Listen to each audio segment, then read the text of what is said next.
Moi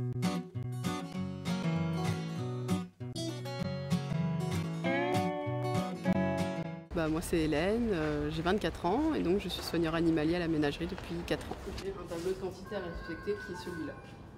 Ça c'est établi par les vétérinaires et par les chefs soigneurs.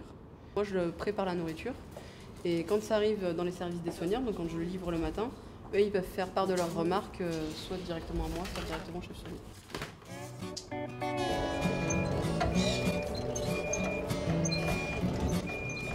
Donc là, on va préparer ce qu'on appelle un enrichissement pour le hara hyacinthe.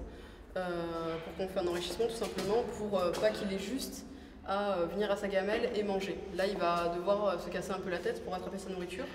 Donc il faut être un peu inventif. Là, par exemple, ça va être tout simplement une balle de tennis qu'on a percée avec un cutter. Et à l'intérieur, on va mettre un peu de papaye séchée. Lui, il en est très friand. Et ça va, quand il va voir ce que c'est, il va être tout de suite motivé. Indigo.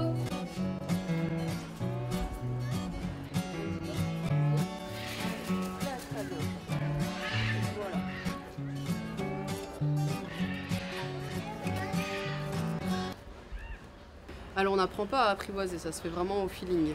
Là avec Indigo ça s'est fait super naturellement puisque c'est un jeune animal donc naturellement il va être très curieux. Est-ce que vous avez un lien particulier avec lui? Oui, c'est un lien qui est assez particulier, en plus c'est un animal qui est tout seul, donc il va nous solliciter un petit peu plus. Voilà, donc là vous voyez qu'il peut être assez proche, il peut être assez proche, il est assez intrigué. Indigo, tu sautes pas sur les gens.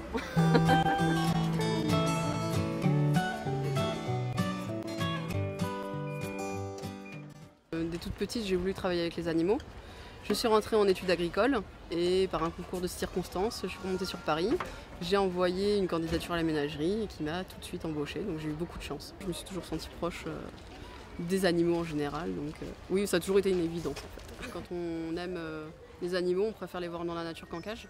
Mais souvent, le point de vue que j'ai, c'est que par exemple les gens qui n'aiment pas voir des personnes mourir de faim vont aller dans des associations humanitaires pour aider et éviter la famine. Nous, c'est un peu notre rôle aussi de soigneur animalier. Le fait de voir des animaux en cage, c'est un peu triste.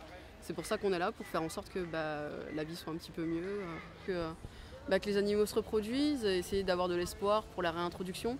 Et s'ils sont voués à être captifs, faire en sorte qu'ils soient bien à l'état captif.